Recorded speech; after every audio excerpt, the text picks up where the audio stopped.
I sat on my porch one Tuesday afternoon in March, counting vehicles. 2 p.m. to 3 p.m., 1 hour.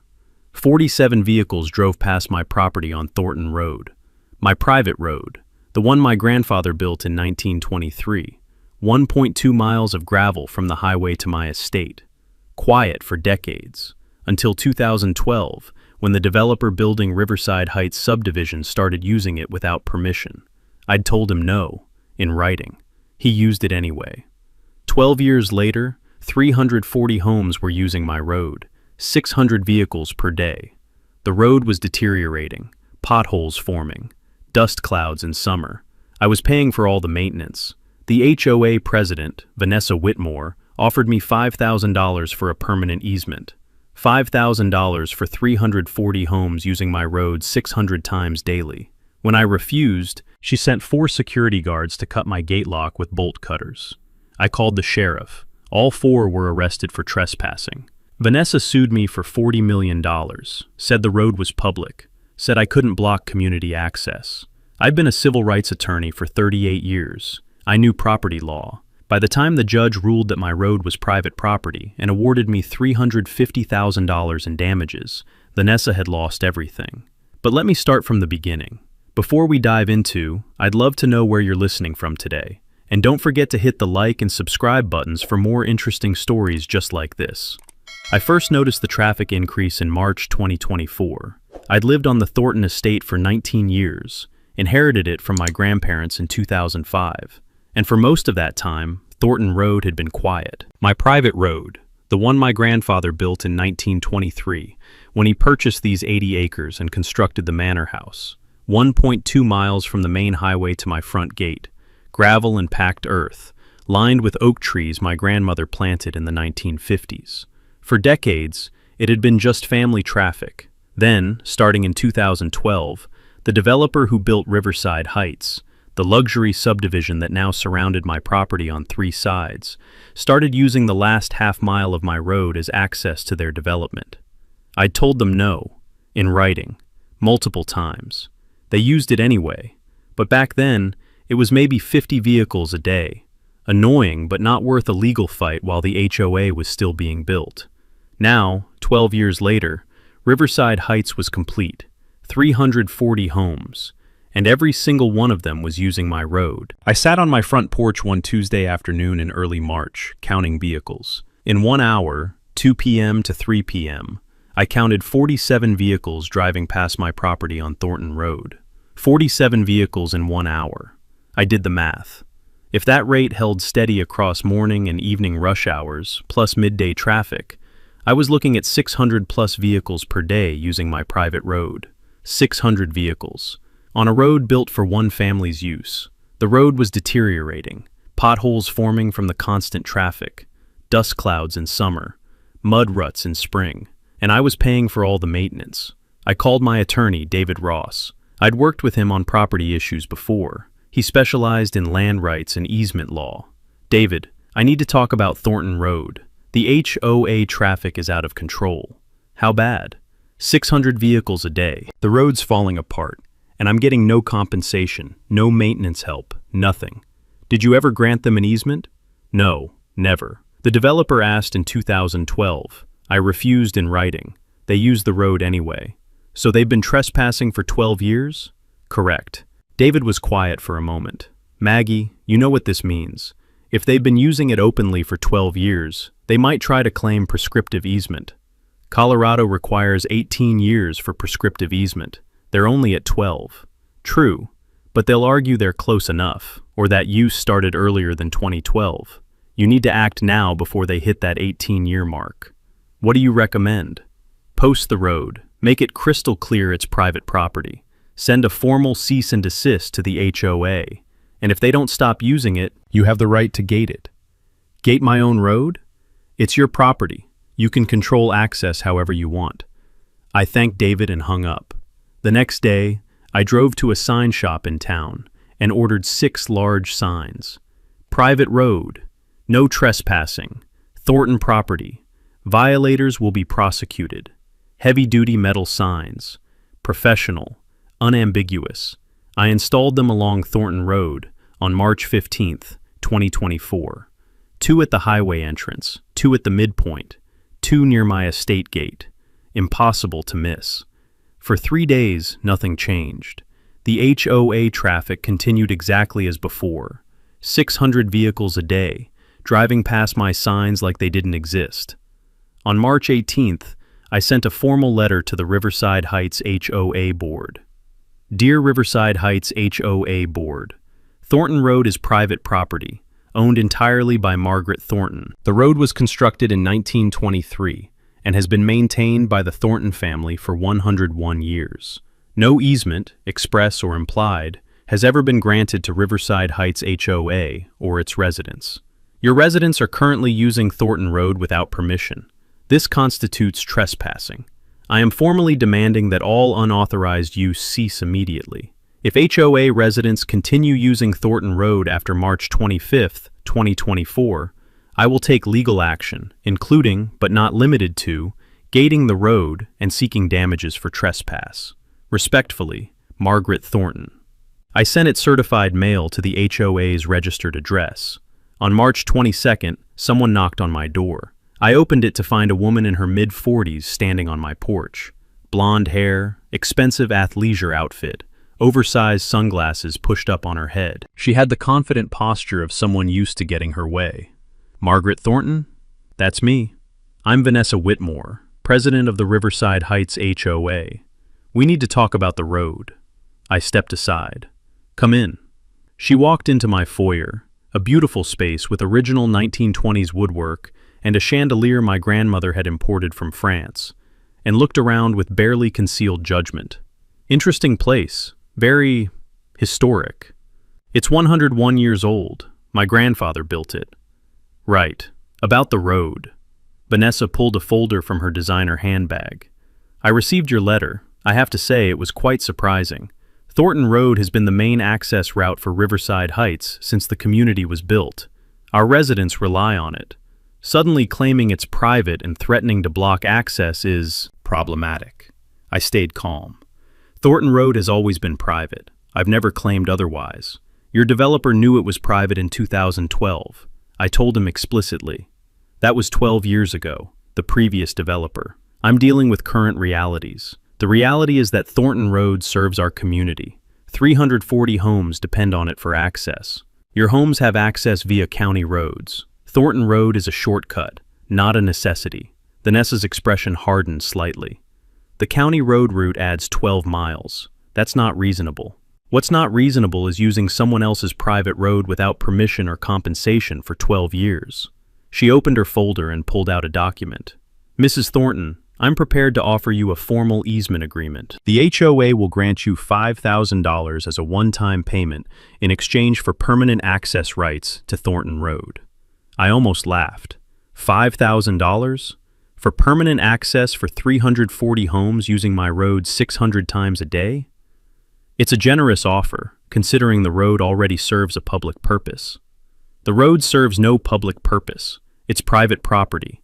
And $5,000 doesn't even cover 1 year of the maintenance costs I've been shouldering. Vanessa put the document back in her folder. Mrs. Thornton, let me be direct. Riverside Heights has been using this road for over a decade.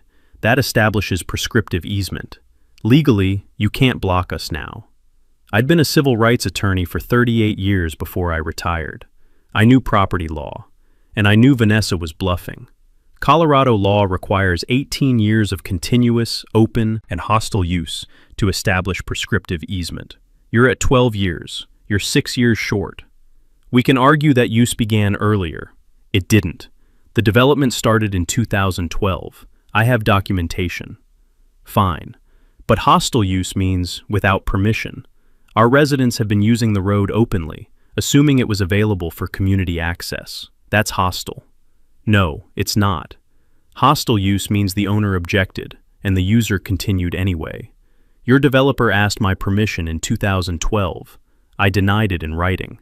That means he knew it was private property, and I objected. Any use after that is knowing trespass, not hostile prescriptive use. Vanessa's jaw tightened. You're splitting legal hairs. I'm stating the law. You have no prescriptive easement. You have no express easement. You have no implied easement. What you have is 12 years of trespassing on private property. She stood up. This isn't over, Mrs. Thornton. The HOA has resources. We have 340 homeowners who will fight for their access rights. If you try to block this road, we will take you to court. You're welcome to try, but the law is on my side. Vanessa walked to the door, then turned back. You're being unreasonable. This road serves the community. Blocking it will hurt hundreds of families. Those families chose to buy homes in a development with inadequate infrastructure. That's not my problem. The road is mine. If you want to use it, you negotiate fairly and compensate me appropriately. If you don't, you stop using it. We'll see what a judge says. She left. I stood in my foyer for a moment, then called David.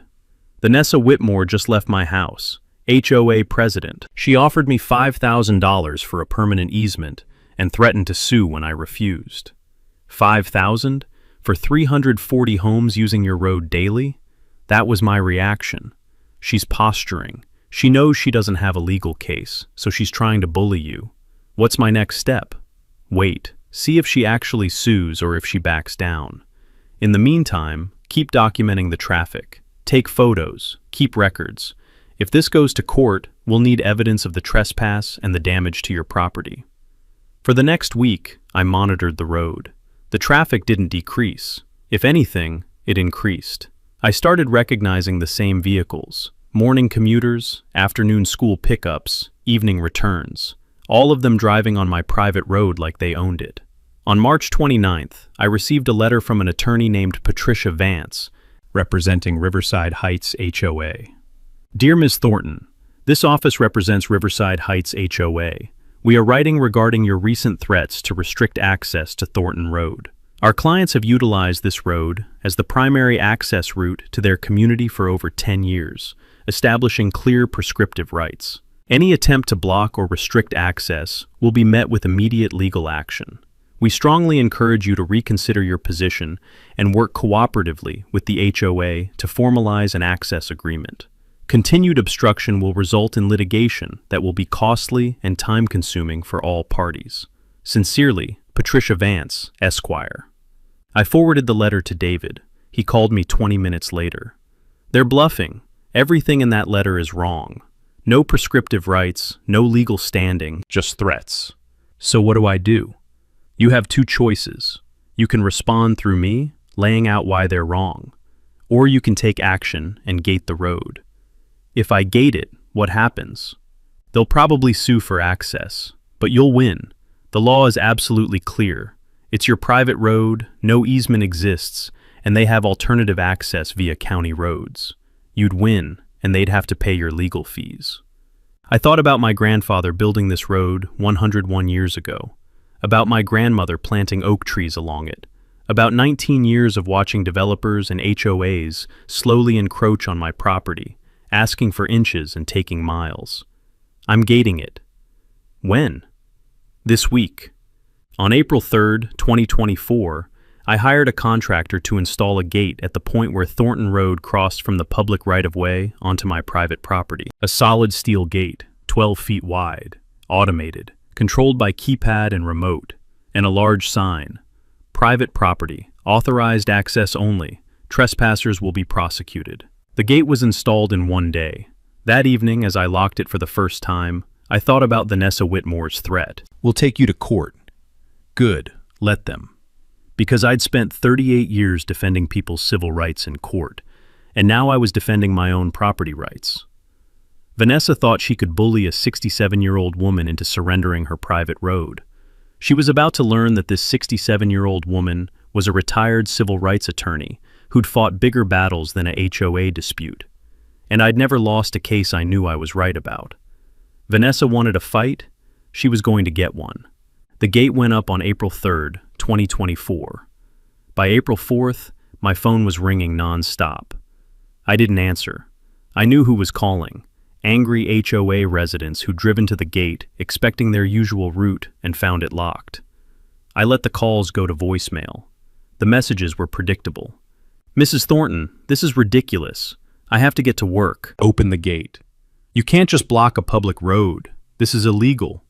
My kids need to get to school. What are we supposed to do? I'm calling my attorney. You'll be hearing from us. I deleted them all. The gate stayed locked. On April 5th, I drove down to the gate around 8 a.m., prime commute time, to see the impact.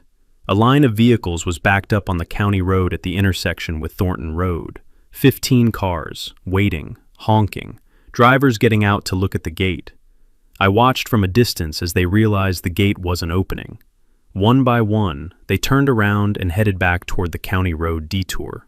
The detour added 12 miles to their trip.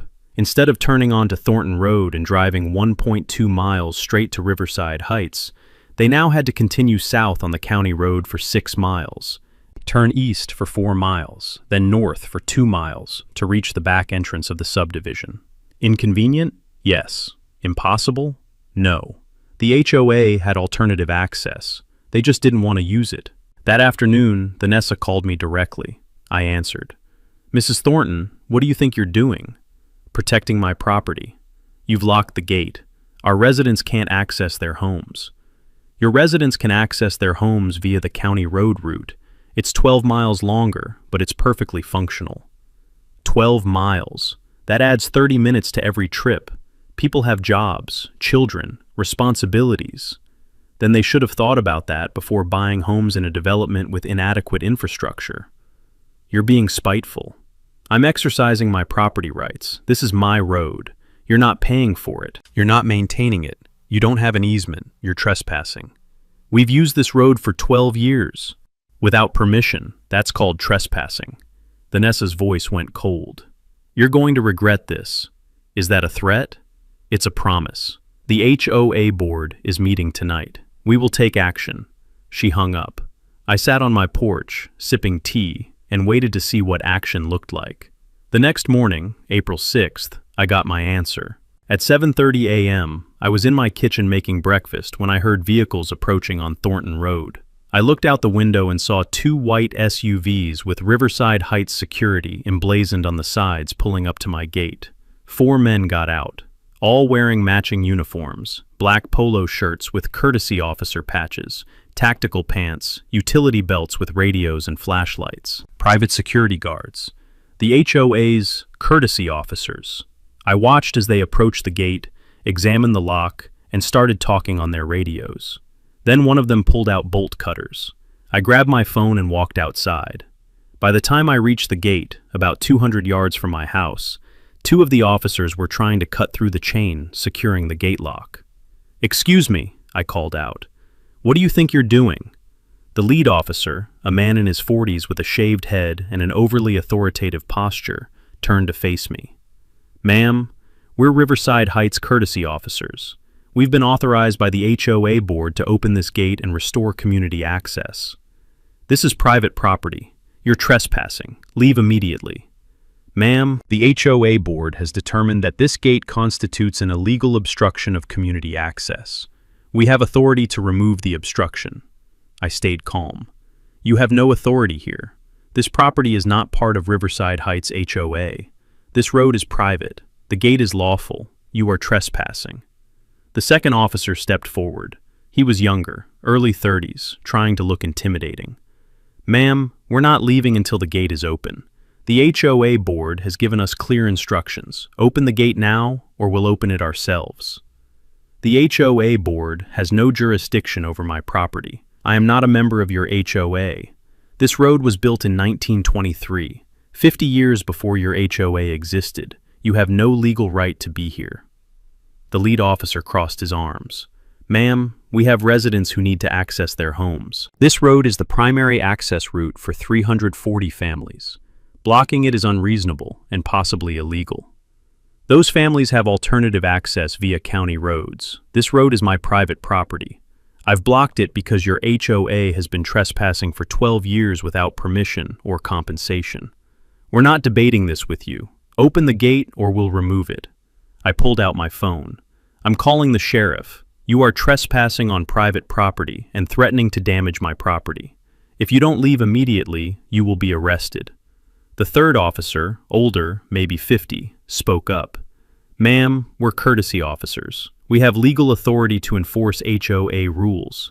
Not on property that isn't in the HOA. This is my land. Your authority ends at my property line. You are currently 200 yards inside my property line. That's trespassing. The lead officer sneered. You can call whoever you want. We're not leaving until this gate is open. I dialed 911. Douglas County Sheriff, what's your emergency? This is Margaret Thornton at 4820 Thornton Road. I have 4 men on my property attempting to force open a gate and damage my property. They're refusing to leave. Are they armed? They have utility belts with equipment. I don't see firearms. Units are on the way. Stay on the line. I stayed on the phone, standing 15 feet from the gate, watching the 4 courtesy officers. The lead officer spoke into his radio. Control, this is Unit 3. Property owner is uncooperative and has called law enforcement, requesting guidance. I couldn't hear the response, but the officer's expression suggested he wasn't getting the guidance he wanted. Copy that, he said into the radio. Then to me, ma'am, the HOA board is aware of the situation. We've been instructed to wait for law enforcement and clarify jurisdiction. Good, because the sheriff will clarify that you're trespassing. We stood in tense silence for 8 minutes. Then I heard sirens. 2 Douglas County Sheriff's vehicles pulled up behind the courtesy officers' SUVs. 4 deputies got out. The lead deputy, a woman in her 40s with sergeant stripes, approached. I'm Sergeant Linda Hayes. Who called this in? I raised my hand. I did. Margaret Thornton. This is my property. These 4 men are trespassing and attempted to force open my gate with bolt cutters. Sergeant Hayes turned to the courtesy officers. Is that accurate? The lead officer straightened up. Sergeant, we're Riverside Heights HOA courtesy officers. We were sent here to open this gate, which is blocking access to 340 homes in our community. The gate is an illegal obstruction. Whose property is this? Sergeant Hayes interrupted. This is Thornton Road. It's been the community access route. I didn't ask about access. I asked whose property this is. I stepped forward. It's my property, Sergeant. 80 acres including this entire road. I have the deed, survey, and tax records inside my house if you'd like to see them. And these men are here without your permission? Correct. I told them to leave. They refused. One of them was attempting to cut the lock on my gate when I arrived. Sergeant Hayes turned back to the courtesy officers. You were attempting to damage private property? The lead officer hesitated. We were instructed by the HOA board. The HOA board has no authority to authorize trespassing or property damage on land that isn't part of the HOA. Is this property part of Riverside Heights HOA? Well, no, but the road serves. Yes or no? Is this property part of the HOA? No. Then you're trespassing. All 4 of you. Put your hands behind your back.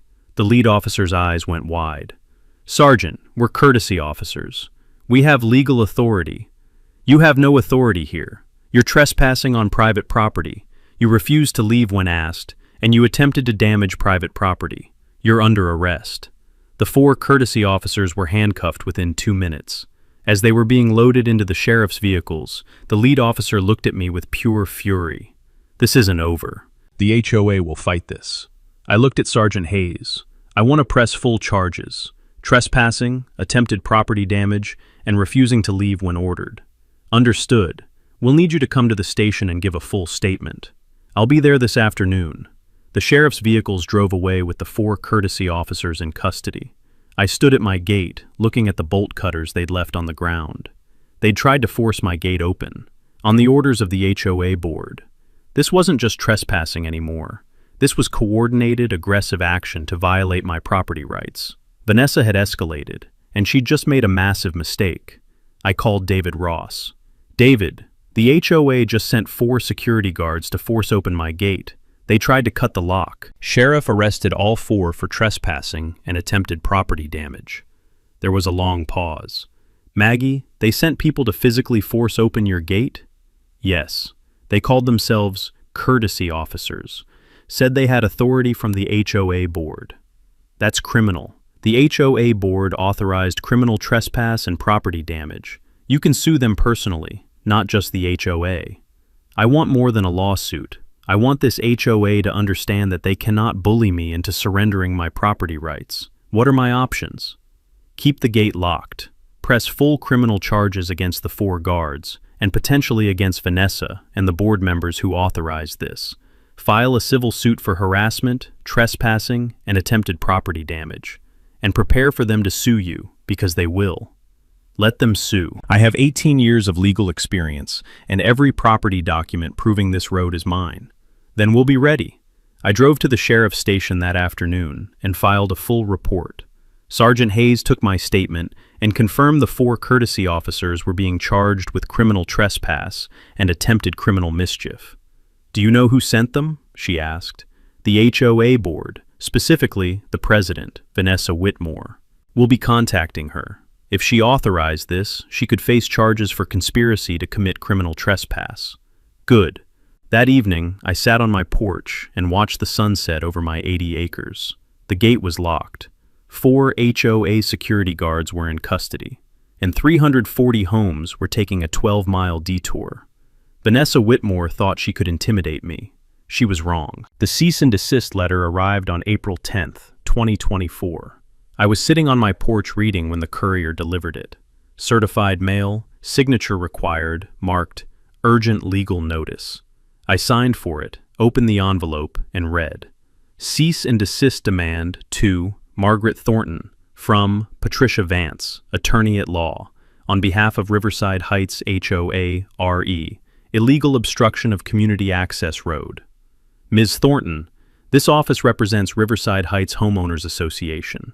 You are hereby ordered to immediately remove the gate you have unlawfully installed on Thornton Road, a public access road serving 340 families in the Riverside Heights community. Thornton Road has functioned as the primary access route for Riverside Heights since 2012. Your unilateral decision to gate this road violates 1. Community easement rights established through continuous use. 2. Public necessity doctrine requiring reasonable access to residential communities. 3. Colorado statutes prohibiting obstruction of established access routes. Furthermore, your actions have resulted in the arrest of 4 HOA courtesy officers, who were acting within their lawful authority to restore community access. The HOA intends to pursue all legal remedies, including, but not limited to, criminal charges against you for false imprisonment and civil damages for harassment. You have 72 hours from receipt of this letter to remove the gate and restore full access to Thornton Road. Failure to comply will result in immediate legal action seeking injunctive relief and substantial damages. Sincerely, Patricia Vance, Esquire. I read it twice, then called David Ross. David, I just received a cease and desist from the HOA's attorney. It's threatening legal action if I don't remove the gate within 72 hours. What are the grounds? Community easement rights, public necessity doctrine, and obstruction of established access routes. Also threatening criminal charges for false imprisonment of the courtesy officers. David laughed. A short, sharp laugh. False imprisonment? They trespassed on your property and were arrested by law enforcement. That's not false imprisonment. That's consequences. What about the other claims? Community easement, public necessity. All nonsense. There's no community easement. We'll prove that. Public necessity doesn't apply because they have alternative access. And Colorado has no statute prohibiting property owners from gating their own private roads. This letter is 90% bluff. What's the 10% that isn't bluff? They will sue, probably for injunctive relief, trying to force you to open the gate while the case proceeds. We need to be ready with airtight documentation proving the road is yours and no easement exists. I have everything: original deed, road construction records, surveys, tax records going back to 1921. Good. Bring it all to my office tomorrow. We'll prepare a response that destroys every claim in that letter. The next day, I arrived at David's office with 2 boxes of documents. Original 1921 deed showing my grandfather's purchase of 80 acres.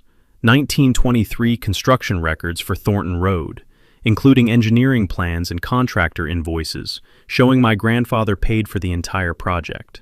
Property surveys from 1923, 1965, 1989, and 2009, all showing Thornton Road entirely within my property boundaries. Tax records from 1921 to 2024, showing continuous Thornton family ownership and tax payments. And the critical 2012 correspondence. In May 2012, when the Riverside Heights developer, Westbrook Development LLC, first approached me about using Thornton Road, I'd responded in writing. David read the letter I'd sent. Dear Mr. Westbrook, thank you for your inquiry regarding use of Thornton Road as access to your planned development. I must respectfully decline. Thornton Road is private property, built and maintained by my family since 1923. Granting an easement for 340 homes would dramatically increase traffic, cause significant wear and maintenance costs, and compromise the privacy my family has enjoyed for 91 years. I understand this may complicate your development plans, but I cannot authorize use of my private road for large-scale residential traffic. I recommend you construct a complete internal road system connecting directly to county roads. Best regards, Margaret Thornton. David looked up. This is perfect. You explicitly denied permission in 2012. That means any use after this date was knowing trespass, not good faith reliance on an assumed right. The developer used it anyway. The HOA has been using it for 12 years, which is trespassing, not prescriptive easement. Prescriptive rights require hostile use, meaning the user doesn't ask permission and the owner doesn't grant it. But if the user asks permission and the owner explicitly denies it, any subsequent use is just trespass. They can't claim prescriptive rights because they acknowledged your ownership by asking. So their prescriptive easement claim fails? Completely. And even if it didn't, Colorado requires 18 years of continuous hostile use. They're only at 12. They're 6 years short. David spent the next 3 hours drafting a response. The letter he sent to Patricia Vance on April 12, 2024 was devastating. Dear Ms. Vance, this office represents Margaret Thornton in response to your cease and desist letter dated April 9, 2024. Your claims are without merit, and your threats of legal action are baseless. We address each claim below. 1. Community easement rights. No easement, express or implied, exists for Thornton Road. The road was constructed in 1923 by Ms. Thornton's grandfather on his private property at his sole expense. See attached construction records. The road has been maintained exclusively by the Thornton family for 101 years. No easement was ever granted to Riverside Heights HOA or its predecessor developers. 2. Prescriptive easement. Your client cannot claim prescriptive easement. Colorado requires 18 years of continuous, open, and hostile use. CRS Section 38, 41, 101. Your client's use began in 2012, only 12 years ago. Furthermore, hostile use requires that the user did not seek permission. Your client's developer explicitly sought permission in 2012, which Ms. Thornton denied in writing. See attached May 2012 letter. Any use after that denial constitutes knowing trespass, not hostile prescriptive use. Sun, public necessity doctrine. Public necessity requires that no reasonable alternative access exists. Riverside Heights has full access via county roads. The route is 12 miles longer, but it is functional and has been used by residents since April 3rd, when Ms. Thornton gated her private road. Inconvenience is not the same as necessity. 4. Obstruction of established access routes. Colorado has no statute prohibiting private property owners from gating roads on their own land. Ms. Thornton owns Thornton Road in fee simple, see attached deed and surveys. She has absolute right to control access. 5. Criminal charges for false imprisonment. This threat is frivolous. 4 individuals employed by your client trespassed on Ms. Thornton's property, refused to leave when ordered, and attempted to damage her property with bolt cutters. They were arrested by Douglas County Sheriff's deputies and charged with criminal trespass and attempted criminal mischief. Ms. Thornton had no role in their arrest beyond calling law enforcement to report a crime in progress. Threatening her with criminal charges for reporting a crime is itself potentially actionable. Conclusion: Ms. Thornton will not remove the gate. Thornton Road is private property. Your client has no legal right to use it. If your client wishes to negotiate an easement agreement with appropriate compensation and terms, Ms. Thornton is willing to discuss such an arrangement through counsel. Otherwise, the gate remains closed. If your client files suit seeking injunctive relief or damages, we will vigorously defend and counterclaim for 12 years of trespassing damages, Cost of road maintenance improperly borne by Ms. Thornton. Harassment and intentional infliction of emotional distress. Malicious prosecution, if frivolous criminal charges are filed. Attorney's fees and costs. We have attached 103 years of property records documenting Ms. Thornton's ownership. We recommend you review them carefully before proceeding. Respectfully, David Ross, Attorney at Law. The letter was accompanied by 85 pages of attachments: deeds, surveys, tax records, construction documents, the 2012 denial letter, everything. David sent it certified mail and emailed a copy to Patricia Vance. She called him the next day. David put her on speakerphone so I could listen. Mr. Ross, I've reviewed the documents you sent. And?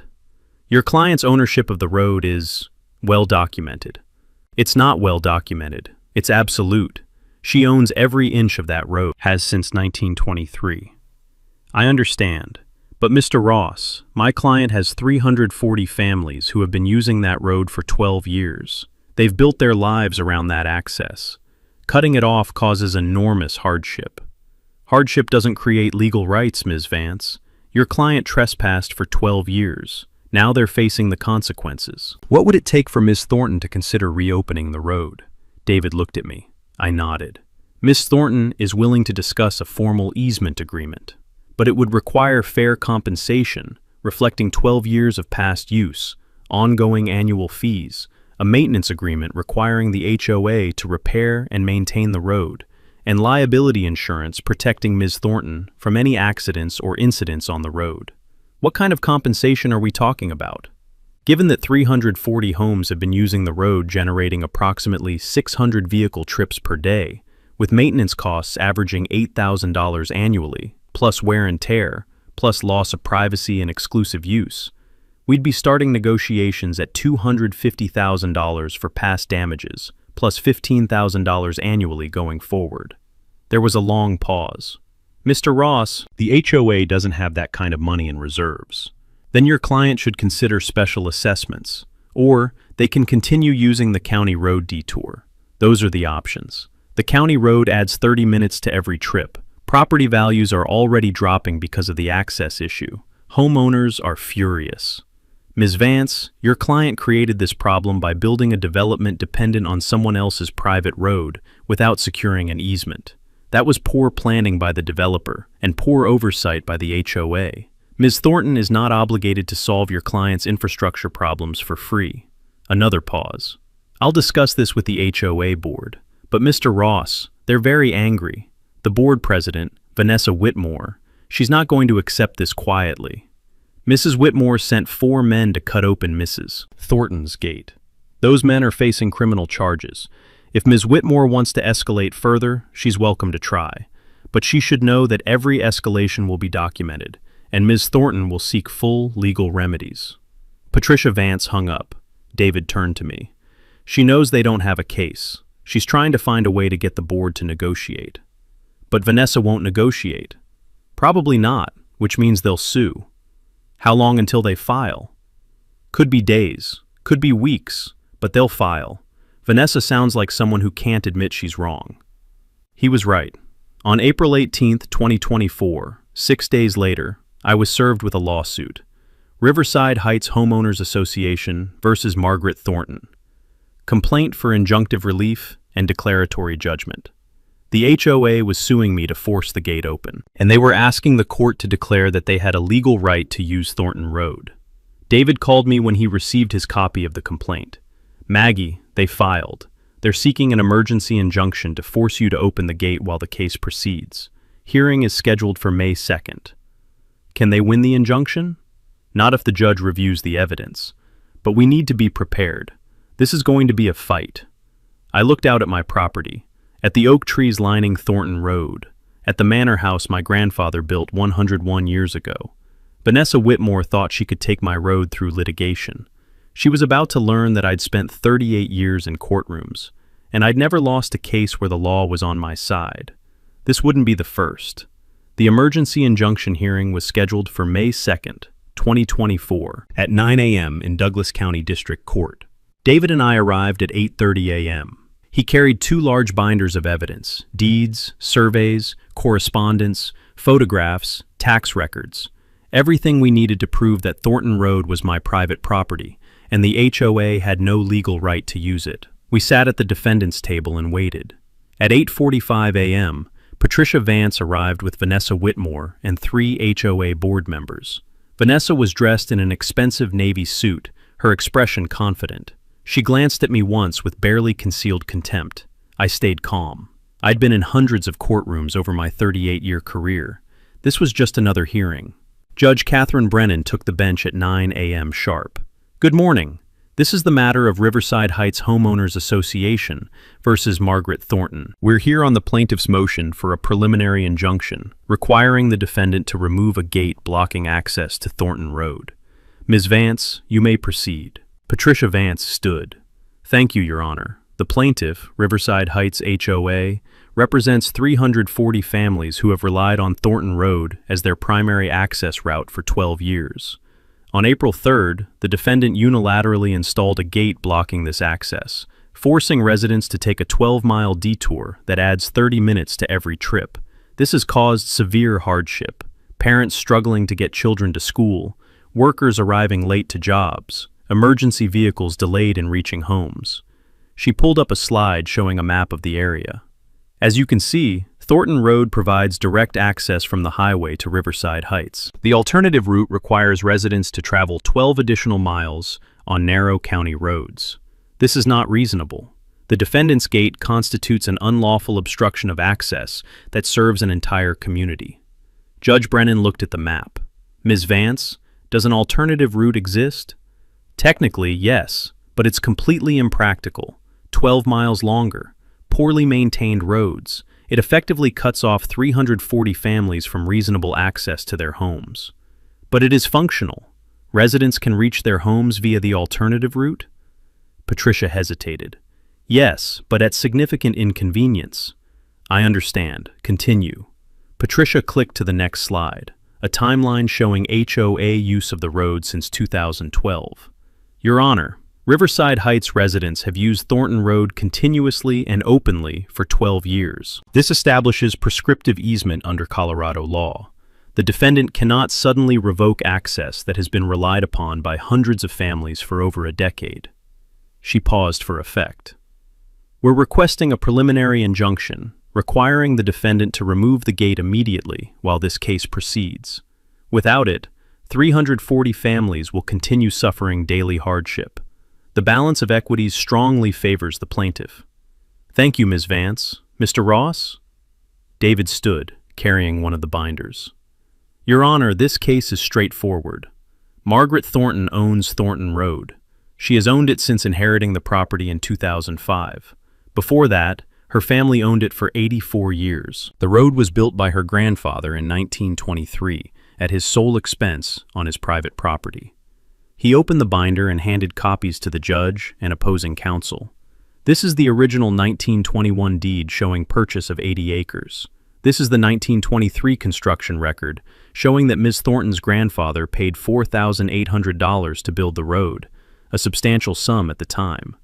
These are property surveys from 1923, 1965, 1989, and 2009. All showing that Thornton Road lies entirely within the Thornton property boundaries.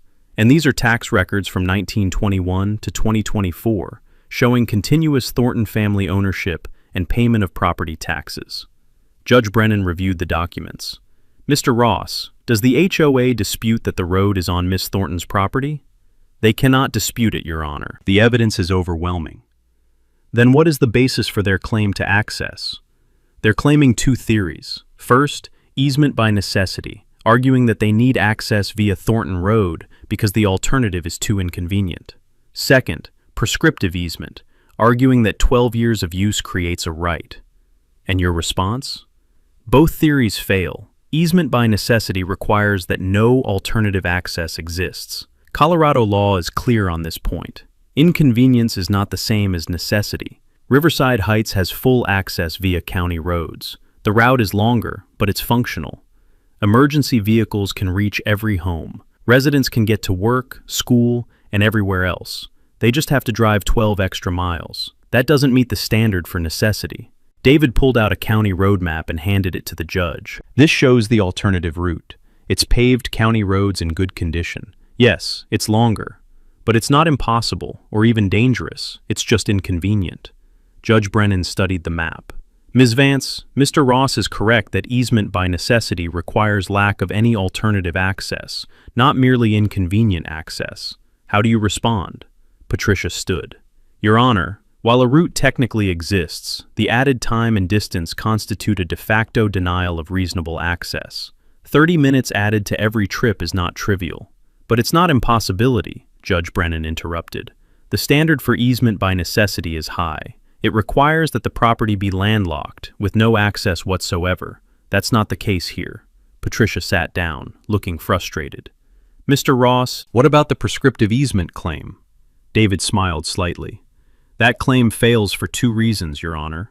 First, Colorado requires 18 years of continuous hostile use to establish prescriptive easement. The HOA's use began in 2012, only 12 years ago. They're 6 years short. And the second reason?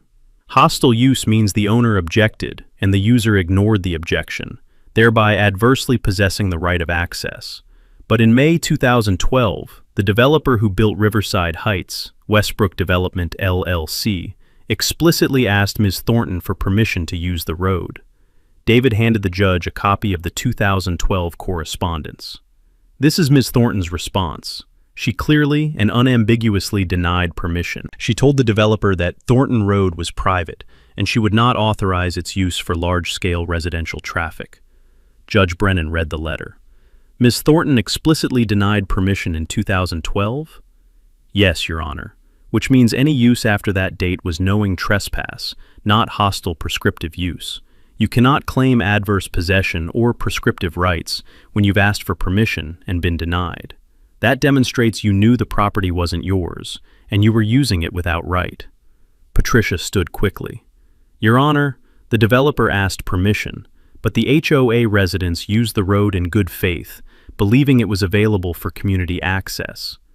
Ms. Vance, the legal standard doesn't turn on what individual residents believed. It turns on whether the use was hostile to the owner's rights. If the developer acknowledged Ms. Thornton's ownership by asking permission and she denied it, then any subsequent use by the developer or the HOA that purchased the development is trespass. The prescriptive easement clock never started. Patricia sat back down, her expression tight. Judge Brennan reviewed the documents for several minutes in silence. Then she looked up. I'm denying the preliminary injunction. Vanessa's head snapped up, her mouth opening slightly in shock. The plaintiff has failed to establish likelihood of success on the merits. Easement by necessity does not apply because alternative access exists. The route is longer and less convenient, but it is functional. Inconvenience is insufficient to meet the necessity standard. Patricia started to stand, but Judge Brennan continued. As for prescriptive easement, the plaintiff faces 2 insurmountable problems. First, only 12 years have elapsed, 6 years short of the 18-year requirement.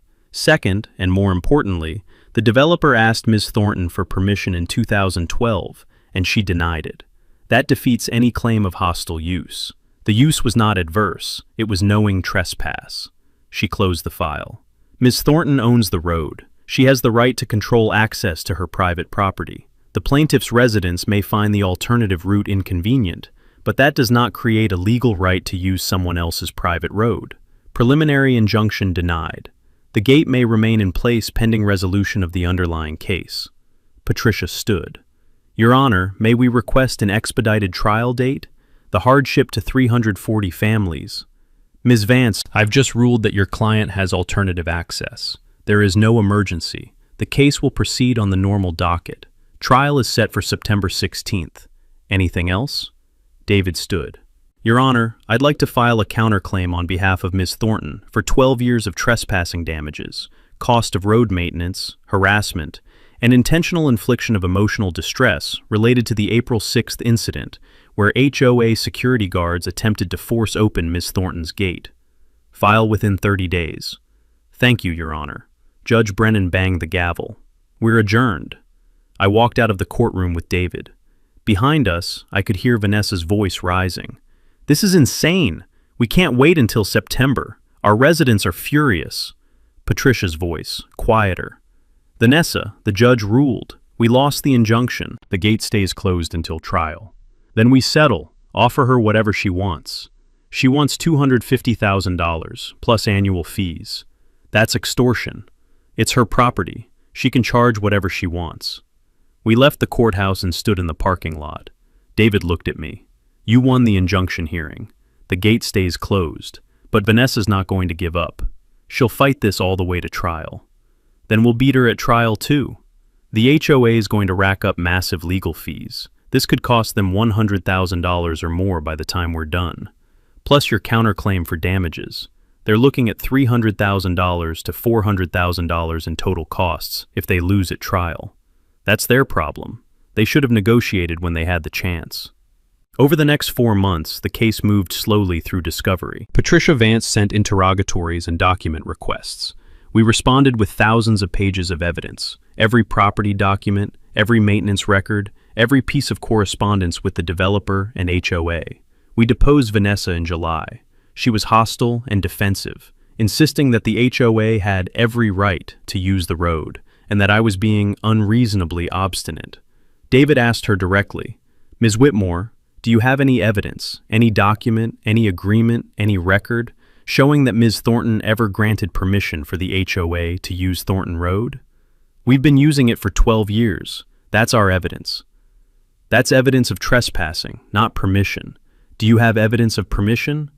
The road has always been open." "That's not the question. Do you have written permission?" "No." "Do you have oral permission?" "No, but thank you." We also deposed the original developer, Richard Westbrook, who'd built Riverside Heights. He confirmed that he'd asked me for an easement in 2012, and I'd refused. "Why did you use the road after Ms. Thornton refused permission?" David asked. Westbrook shifted uncomfortably. "The alternative route added significant cost to the project. Thornton Road was right there. We figured she'd come around eventually, or we'd establish prescriptive rights. So you knowingly trespassed, hoping to create legal rights through continued illegal use." "I wouldn't phrase it that way." "How would you phrase it?" "We used a road that was convenient, a road you knew was private and you'd been told you couldn't use." "Yes. Thank you." By September, the case was ready for trial. But on September 10th, 6 days before trial, Patricia Vance called David. "Mr. Ross, the HOA board wants to settle." "What are the terms?" "The HOA will pay Ms. Thornton $150,000 in damages for past use, agree to an annual fee of $10,000, and take responsibility for road maintenance and liability insurance. In exchange, Ms. Thornton grants a permanent easement for HOA access." David looked at me. I shook my head. "Ms. Vance, my client's position hasn't changed. $250,000 for past damages, $15,000 annually, full maintenance responsibility, and $2 million in liability coverage, non-negotiable. The HOA doesn't have $250,000 in reserves. They'd have to special assess every homeowner. That's over $700 per household. That's what happens when an HOA gambles on a lawsuit and loses. We haven't lost yet. We're going to trial. Then we'll see you in court." She hung up. The trial lasted 3 days, September 16th, 17th, and 18th. The HOA called expert witnesses who testified about the community importance of Thornton Road and the unreasonable hardship of the detour. We called property law experts who testified that private property rights are absolute and convenience doesn't create easement rights. On September 18th, Judge Brennan issued her ruling from the bench. The court finds in favor of the defendant, Margaret Thornton, on all counts. Vanessa's face went white. "Ms. Thornton owns Thornton Road. No easement, express, implied, prescriptive, or by necessity, exists. The plaintiff's use of the road for 12 years was trespassing. The plaintiff is ordered to cease all use of Thornton Road immediately." Patricia stood. "Your Honor, if we could request—" "I'm not finished, Ms. Vance. On the defendant's counterclaim, the court finds that the plaintiff's 12 years of unauthorized use caused quantifiable damages. The defendant is awarded $180,000 in compensatory damages for past trespass and road maintenance costs borne solely by the defendant." She looked at her notes.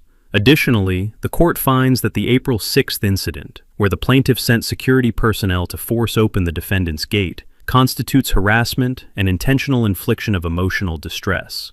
The defendant is awarded an additional $45,000 in damages. Finally, pursuant to Colorado statute allowing prevailing parties in property rights cases to recover attorney's fees, the defendant is awarded $125,000 in reasonable attorney's fees and costs. I did the math quickly. $180,000 plus $45,000 plus $125,000 equals $350,000. The HOA owed me $350,000. Judgment is entered for the defendant. The plaintiff's complaint is dismissed with prejudice. Court is adjourned. David and I walked out of the courtroom. Behind us, I heard Vanessa's voice, shaking with rage. How are we supposed to pay $350,000? We don't have that money. Patricia's voice, weary. Special assessment. Every homeowner will have to pay approximately $1,000. And Vanessa, the board is going to hold you personally responsible for this. You pushed for the lawsuit. You sent those security guards. This is on you. The courthouse doors closed behind us. David turned to me. You won. Complete victory. $350,000 in damages. HOA's access is permanently cut off unless they negotiate on your terms. I looked back at the courthouse. They could have settled months ago for less. They chose to fight. And they lost everything. The gate stayed closed. After the September 18th court ruling, I'd driven down to check on it. Still locked. Still secured. The signs still clearly visible. Private property. Authorized access only. And 340 homes in Riverside Heights were still taking the 12-mile detour every single day. Morning commutes, school runs, grocery trips, doctor appointments. Everything required an extra 25 to 30 minutes because they had to drive south 6 miles, east 4 miles, then north 2 miles instead of taking the direct 1.2-mile route on my road. I didn't feel guilty. I felt vindicated. They'd had 12 years to negotiate fairly. Instead, they'd trespassed, sent security guards to force my gate, sued me, and lost. Now they were living with the consequences. By early October, the financial impact on Riverside Heights was becoming clear. The HOA had to pay me $350,000. The board voted to special assess every homeowner $1,030 to cover the judgment. That bill arrived in mailboxes on October 15th, 2024. The reaction was immediate and furious. David forwarded me a copy of an email chain from the HOA's internal listserv that someone had leaked to the press. From Michael Torres, 4472 Riverside Court. Subject, special assessment, unacceptable. We're being charged $1,030 because Vanessa Whitmore decided to sue a 67-year-old woman over a private road instead of negotiating? This is insane. I'm calling for an emergency meeting to remove the entire board. From Jennifer Pack, 4801 Riverside Drive. We bought our house specifically because of the convenient access to the highway via Thornton Road. Now we're driving 12 miles extra every day and paying $1,030 for a lawsuit we didn't want. This is Vanessa's fault. She needs to go. From David Brennan, 4523 Riverside Court. Our property values are dropping. 3 houses on my street are listed for sale. All of them mention inconvenient access as the reason. Realtors are telling sellers that homes are worth 10 to 15% less now because of the detour. Vanessa destroyed our property values. The property value issue was real. I'd been monitoring real estate listings in Riverside Heights out of curiosity. In September, before the trial, homes were listing for $650,000 to $850,000, depending on size and location. By late October, identical homes were listing for $550,000 to $725,000, a 15% drop. Realtors were explicitly noting the access issue in listings. Beautiful 4-bedroom home in Riverside Heights. Note, primary access route, Thornton Road, currently unavailable. Residents use county road access, adding approximately 25 minutes to highway. Buyer should verify access situation before purchase. The inconvenience was tanking property values, and HOA residents were furious. On October 22nd, someone knocked on my door. I looked through the window and saw Vanessa Whitmore standing on my porch, alone. No attorney, no security guards, just her. I opened the door but didn't invite her in. "Mrs. Thornton, can we talk?" "About what?" "The road, the situation. I think we got off on the wrong foot. You sent 4 men to cut my gate lock with bolt cutters. You sued me for $40 million in damages. You lost and cost your HOA $350,000. I'd say we got off on the worst possible foot." She took a breath. "You're right. I made mistakes. I should have approached this differently from the beginning. But I'm here now to try to fix it." "Fix it how?" "I want to negotiate an easement, something reasonable that works for both of us." I crossed my arms. "I'm listening." "The HOA will pay you $50,000 for a permanent easement giving residents access via Thornton Road. We'll also agree to contribute $2,000 annually toward road maintenance." I almost laughed. $50,000? After 12 years of free use, a lawsuit that cost you $350,000, and property values dropping 15%. You think $50,000 is reasonable? "Mrs. Thornton, the HOA doesn't have unlimited funds. We just paid you $350,000. We can't afford—" "You can't afford it because you wasted money on a lawsuit you had no chance of winning. That's not my problem." "What do you want?" "Before the lawsuit, I was willing to negotiate for $250,000 plus $15,000 annually. You refused. You chose litigation. Now the price has gone up." "To what?" $500,000 for a permanent easement, $20,000 annually for maintenance and the right to use my road, full liability insurance, $2 million coverage, protecting me from any accidents or incidents, and a written apology from you and the HOA board, acknowledging that you trespassed on my property for 12 years without permission." Vanessa's eyes widened. $500,000? That's extortion.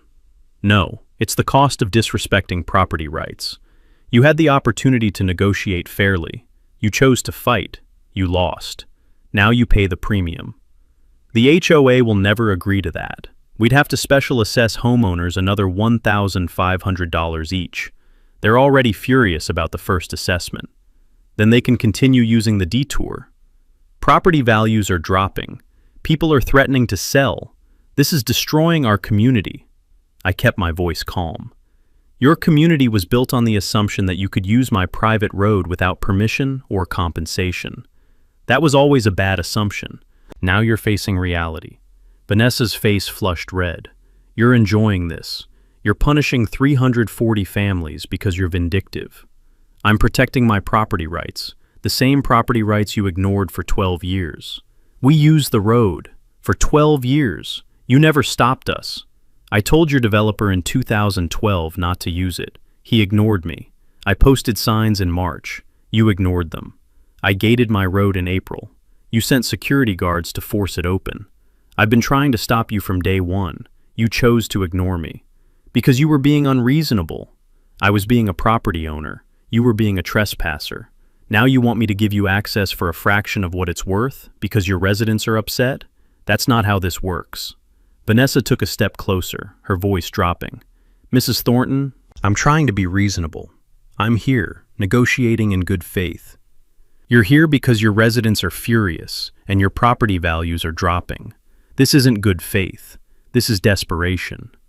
Fine. What if we do $200,000? That's as high as we can go without another special assessment. $500,000, non-negotiable. That's insane. Then leave." Vanessa stared at me for a long moment, her jaw tight. "You're going to regret this. The HOA will find another way." "Another lawsuit? You're welcome to try. I'll win again, and it'll cost you another $350,000 in fees and damages." She turned and walked back to her car, slamming the door so hard I heard it from my porch. I went back inside and called David. Vanessa just showed up at my door, offered $50,000 for an easement. David laughed. $50,000 after losing a $350,000 judgment? I countered at $500,000 plus annual fees and a written apology. She called me an extortionist. You're not an extortionist. You're a property owner setting terms for use of your property. She can accept or decline. She declined. Said the HOA would find another way. There is no other way. They lost in court. They have no legal right to your road. Their only option is to negotiate on your terms or keep taking the detour. Good. By November, the situation in Riverside Heights had deteriorated further. 7 homes were on the market. 2 had sold, both at significant losses compared to pre-lawsuit prices. The HOA held a special meeting on November 12th to discuss the access crisis. Someone recorded the meeting and sent the audio to a local news station. They aired excerpts. Vanessa's voice. We are exploring all legal and practical options to restore access to Thornton Road. Mrs. Thornton is being unreasonable, but we will find a solution. Resident voice. You caused this. You sued her instead of negotiating. Now we're paying $1,030 each and our property values are tanking. Another resident. My house was worth $680,000 in August. I just got an appraisal for refinancing. $580,000. I've lost $100,000 in equity because you couldn't negotiate with one woman. Vanessa. Mrs. Thornton is demanding $500,000 for an easement. That's extortion. We're not paying it. Third resident. So what's your plan? Keep the detour forever? My commute is an hour longer every day. My wife is looking for jobs closer to home because the drive is unbearable. Vanessa. We're working on it. Fourth resident. You're not working on anything. You're too proud to admit you were wrong. Just pay her the $500,000 and end this. The meeting devolved into shouting. The local news ran a story on November 15th. HOA residents suffer as property dispute drags on. They interviewed several Riverside Heights homeowners. One man, standing in front of his house, "We're prisoners in our own community. Every trip takes an extra 30 minutes. My kids are late to school constantly. My boss is threatening to write me up for tardiness. All because the HOA president was too stubborn to negotiate." A woman. I supported the lawsuit at first. I thought Mrs. Thornton was being unreasonable. But she owns the road. We were using it without permission. We were wrong. The HOA should pay what she's asking and move on. The reporter tried to interview me. I declined. But David gave a statement on my behalf. Mrs. Thornton has been clear from the beginning. This is her private property. She's willing to grant an easement for fair compensation. The HOA's continued refusal to negotiate is their choice. On November 20th, I received a formal offer from the HOA's attorney. $300,000 for permanent easement, $15,000 annually, $2 million liability insurance, no written apology. It was closer, but it wasn't my terms. I responded through David. $500,000, $20,000 annually, $2 million liability insurance, written apology from HOA board acknowledging 12 years of trespassing. All terms non-negotiable. Offer expires December 31st, 2024. Patricia Vance called David. Your client is being vindictive. The apology serves no legal purpose. It's purely to humiliate the board. The apology serves the purpose of acknowledging wrongdoing.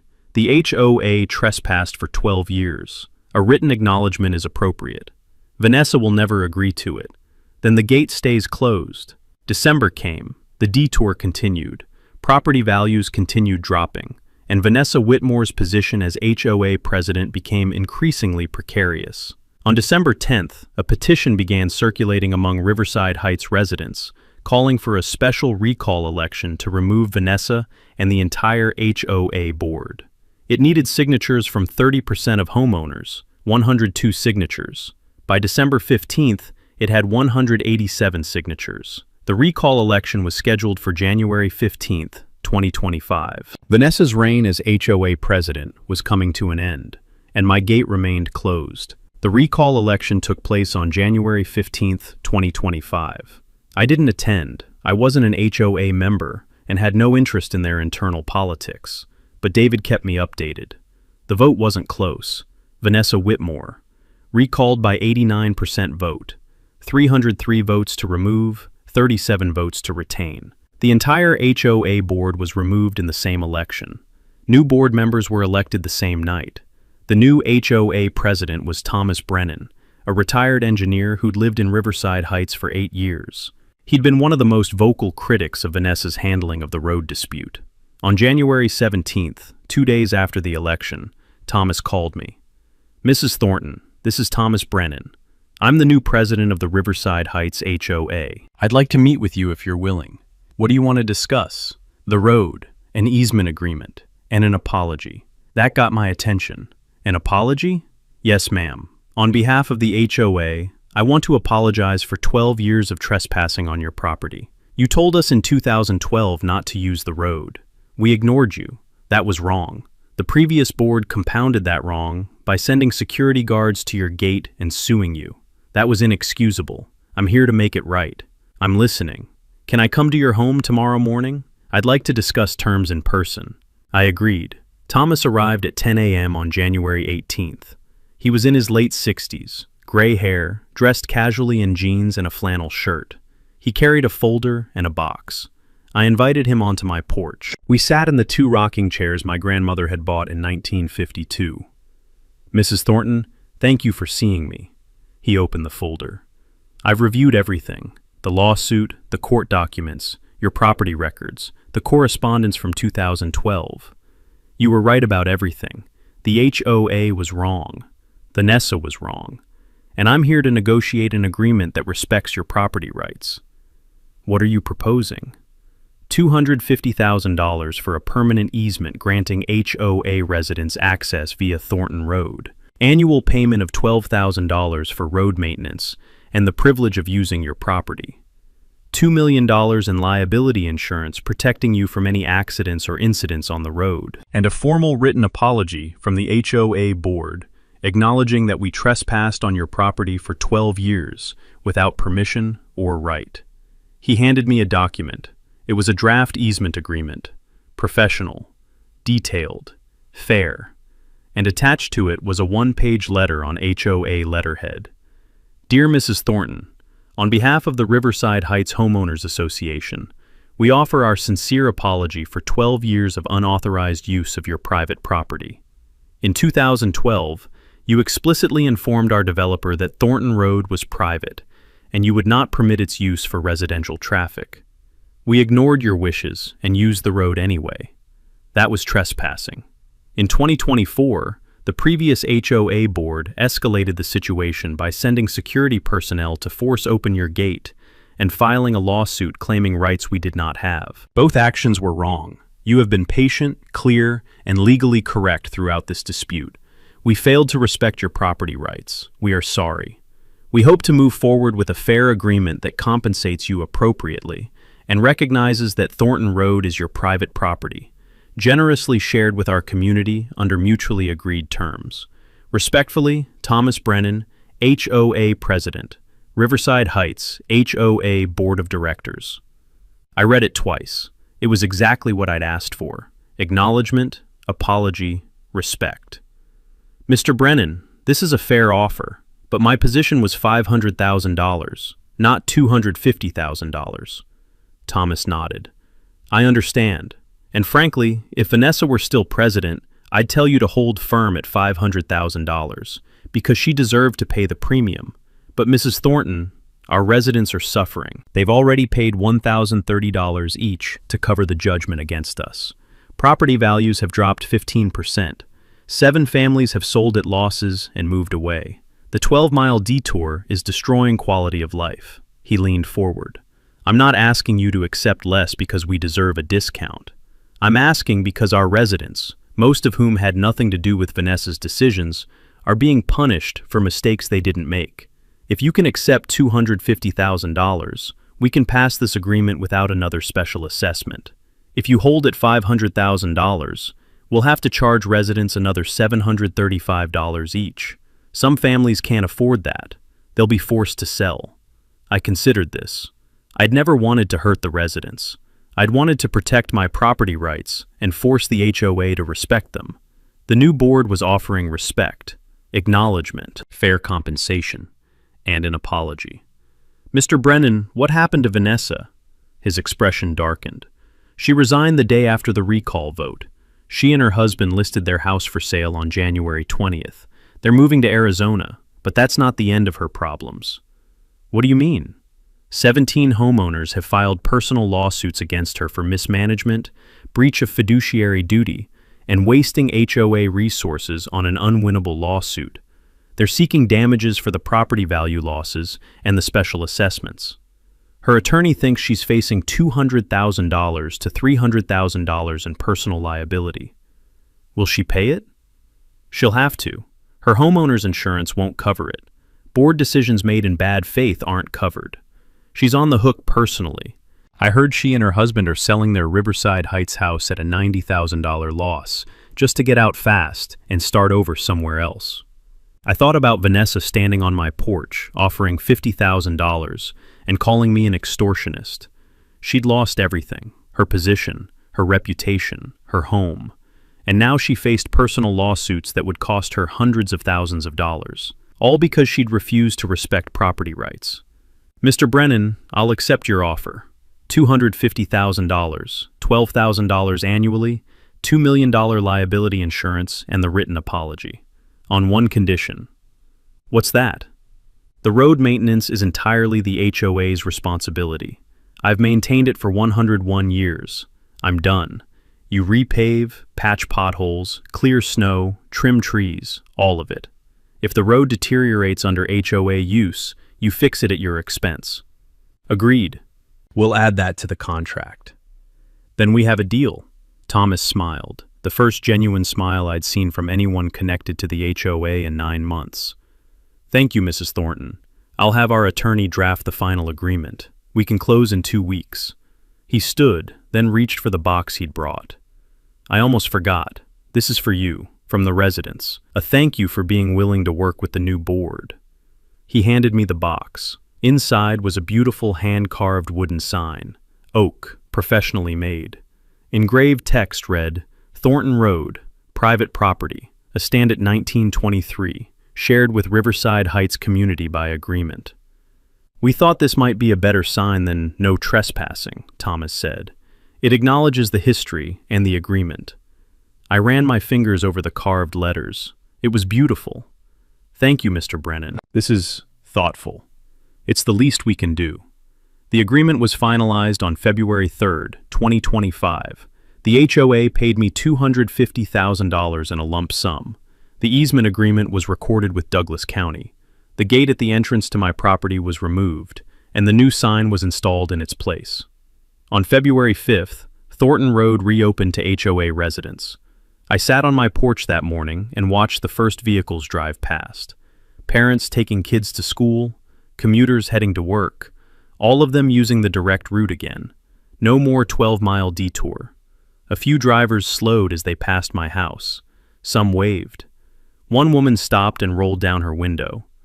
Mrs. Thornton? Yes? I'm Rachel Kim. I live on Riverside Court. I just wanted to say thank you for working with the new board. The detour was killing us. We appreciate you being willing to compromise. It was never about hurting residents, Ms. Kim. It was about respect for property rights. I understand, and I'm sorry for what Vanessa put you through. Most of us didn't support the lawsuit. We just didn't have a voice. You have a voice now. Use it. She smiled and drove on. That afternoon, David called. Maggie, I just heard from Patricia Vance. Vanessa's house sold. She and her husband are moving to Scottsdale next week. How much did they lose? Listed at $680,000. Sold for $590,000. Plus they're paying legal fees for the personal lawsuits. Total loss is probably close to $150,000 after everything. And the lawsuits? Still pending, but her attorney is negotiating settlements. She'll probably pay out $100,000 to $150,000 total to make them go away. I thought about Vanessa's face when Judge Brennan ruled against her. The shock, the disbelief. She'd thought she could bully a 67-year-old woman into surrendering property rights. She'd been wrong, and it had cost her everything. David, send a final invoice for your services. Let's close this chapter. Already done. And Maggie, this was a good case. You stood your ground. You defended property rights, and you won. We won. I hung up and walked down to the new sign at the entrance to my property. Thornton Road, private property, EST'd at 1923, shared with Riverside Heights community by agreement. It was perfect. The road was still mine, but it was shared now, on my terms, with my compensation, and with respect for my ownership. That's all I'd ever wanted, respect.